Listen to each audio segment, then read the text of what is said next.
What about adding oil to your food?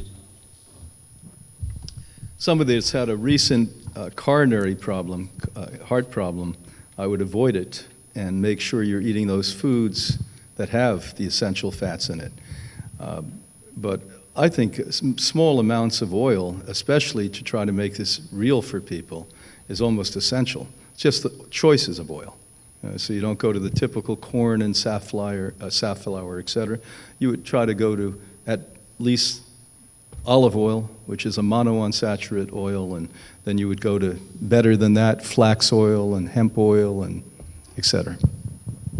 It depends on how your food is prepared. If everything you have is fried and cooked, you know, that's it's not a good thing to have a lot of oils. If it's a big salad, of course you can spread some cold pressed olive oil or chia or hemp oil on it, and without feeling like, you know, I'm getting too much calories. It's fine. So it's the combination of the food that you choose.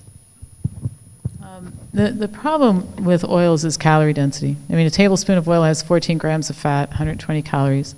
I'm 5'7", I weigh 130 pounds. I'm pretty athletic. I own a gym and a yoga studio, so I can pretty much work out whenever I want, freedom of time, the whole 9 yards. So not a lot of room for increasing the exercise and all that sort of thing. But if I were to add to my existing diet right now, 3 tablespoons of an olive oil-based salad dressing a day to my diet, in about a year I'd gain 32 pounds.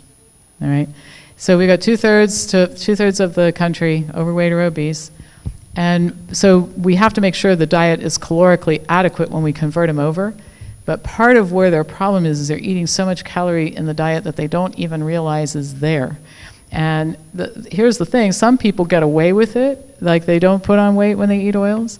But look at the research on the effect of oils on atherosclerotic plaque, heart disease. I mean, David Blankenhorn's studies, Lawrence Riddell's studies of the African green monkeys. If you can stay lean eating this stuff, which I clearly can't because I used to be overweight, you're still building heart disease if you're eating these oils for most people. My last book, The Vegetarian Diet, I went to town to try to figure out why is the Mediterranean diet so healthy with all of that olive oil?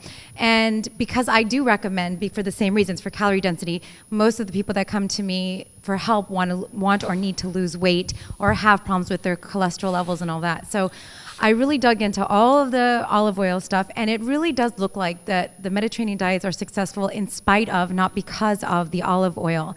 So I do recommend not having oil. I don't think it's plausible to go the whole, everywhere all the time and have zero oil. That's really difficult. But if you're really sick, then that's something you need to pay attention to. Ideally, we're all cooking all of our meals. We're eating everything at home, and we have full control. It's very easy to omit oil, culinarily speaking, and baking and cooking and sautéing and dressings. Everything's really easy at home.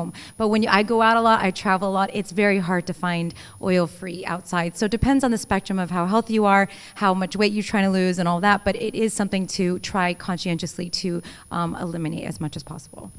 Yeah, it's funny. So you've got this group up here, and we're trying to see if there's consensus. And on oils and nuts, we seem to all be somewhat in consensus. But if Dr. Esselstyn and Campbell were here, they would be going crazy saying absolutely no. Dr. Esselstyn always refers to one article that showed, even with olive oils, that there's endothelial damage. But there's been a lot of studies that show that monounsaturated fat does not seem to lead to heart disease. Actually might be beneficial in heart disease. However, they're comparing it to saturated fat. They're not comparing it to no oil. That's not what they're comparing to, so I think no oil. I sense no oil would do better. My bane of existence, though, is oil, and that's because it's so, my patients, they put it on everything. They think it's good for them, so olive oil is just like you said, there's healthy properties in olive oil, there are catechins and stuff like that, but that's not the reason the Mediterranean diet is healthy. And yet here people are like, oh, the Mediterraneans are great. I'm just gonna, you order your hummus and it comes in a pool of olive oil, which is very calorie dense. And for my patients, the one thing that's been very successful for me is cutting out oil and helping them lose weight. Not that oil in itself is awful. If you're skinny and you want to put a little olive oil on your salad, great. I don't think it's that bad. But for my patients that are really struggling, that have very slow metabolisms, where I'm trying to cut calories, anywhere I could cut calories, oil's the first to go. One of the things that, I was completely adamantly against oil, and we talk about scientific literature, the last 5 years, I'm starting to rethink this whole thing, because when we look at the brain and the requirement the brain has and dementia, and they're looking at groups of people that consume oil versus people who do not, and I don't know the answer. All I know is I think we all should stay very open to this. Is there a distinction between taking quinoa and a sweet potato and some salad and taking a few tablespoons of olive oil and putting it on right out of the pantry versus taking that same oil, putting it on it, and then cooking it in the oven for 20 minutes? So is there a difference between olive oil and olive oil that you cooked in the oven or cooked in the oven, heat it up? We would prefer you cook no oil ever. So if you want something that's fatty rather than butter, take the sweet potato out of baking, or even if you steam it, let it sit for a bit so it's not 200 degrees, and then spray oil on. One of the things the Italians, they gave us too much oil in a can that reduced it, called the Misto can, M-I-S-T-O. You can get this at most home appliance stores. And you can put any oil you have in there and pump it up, and you're going to feel like you've had 20 times the oil, and you're getting probably 1/10 the oil. So if you're going to consume oil, that's a good way to do it. Because you don't want to cook any oil. That destroys the molecular structure and becomes cardiovascular concern, and the list goes on. Yeah, no, absolutely. There is, no matter what you've taught about certain like coconut oil that can be heated, no oil should be heated, because you do change it. And you know, oils, of course, if I get extra virgin olive oil, that has been cold pressed now, and why would I heat it? That just take all the money. I paid lots of money for this thing. Might as well buy cheaper oil. So, you know, and it does, talking about oil, we are sparingly. We have, the guests can take oils as they want, but we also teach them. You know, it takes 40 pounds of olives to make a quart of olive oil. So, of course, everything is concentrate, and so is nut butter, you know, and all of that. So, you know, those things you take with moderation, but we find, because, of course, our diet is 80% raw and alive, and 20% is plant-based but cooked. Unless you have a serious problem right now, then it's 100%.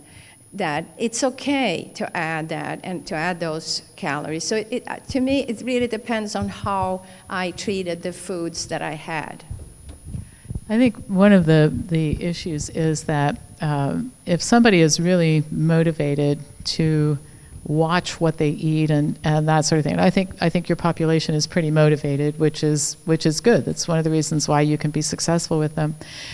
I come back to this prescriptive communication and dealing with a population of people who've been eating Burger King or Kentucky Fried Chicken, or the healthier version of it. I made the fried chicken at home because I'm a scratch cook, so that's a whole lot better, right? But the problem, when I said about that study, moderation is the amount of something that I want to eat that I like. So you put the olive oil on the counter and tell people to use it sparingly. You put the cashews in the pantry, don't eat too many of them. And you go through some of the high-risk foods because of calorie density and that sort of thing. And it's a recipe for disaster for most people who don't think enough about what they're doing every day at the time that they're doing it to be successful. So some of what we're trying to do with some of our rules about no oils in your house and don't have the bag of cashews in your house and the whole 9 yards is we're trying to deal with the fact that a lot of what's going on with food is a function of automaticity.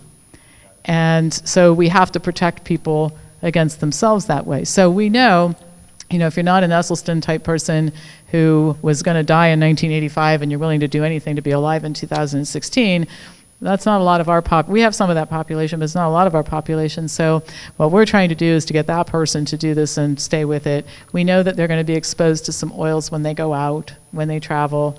So if we limit it there, but in their own environment when they have control, have a little bit harder rule, you're more likely to get somebody to success because it's hard for me.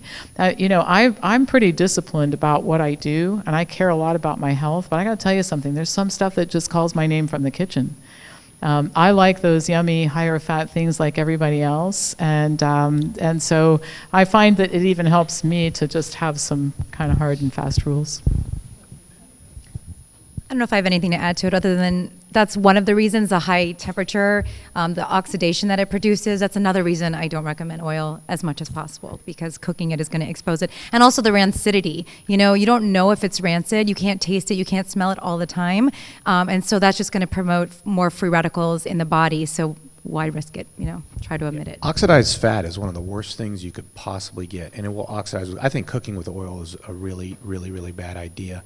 So I generally recommend not to. The other thing is, you want extra virgin olive oil. Did you guys see the 60-minute piece that all these things are being labeled extra virgin olive oil, and they're not extra virgin olive oil at all? They're not even olive oil. Yeah, they're mixed nuts. It's crazy how we're so duped in this society. I actually was at a really expensive restaurant, and they had olive oil, and I dipped some bread in it, and it tasted different than anything I'd ever tasted. And I said, "This is the most incredible olive oil. What is it?" And he goes, "It's real olive oil." And so, it just tasted like plant matter, and so it really had this great plant taste to it, which I'd never tasted before. So the other thing is what we think is good, and the reason you want an extra virgin cold pressed olive oil is because the heating process oxidizes it. So she's absolutely right. It's absolutely I never even really thought about it, but it's ludicrous to get extra virgin cold pressed olive oil and then heat it. It's crazy. And we were just a few months ago in Rome, and we bought extra virgin olive oil. It was green. It tasted chlorophyll. Tastes like wheatgrass. Yeah, me too. I was in Italy this summer too, and everything, the oil was everywhere, but it was a very different entity than it is here. To all of our friends listening from Greece, we apologize.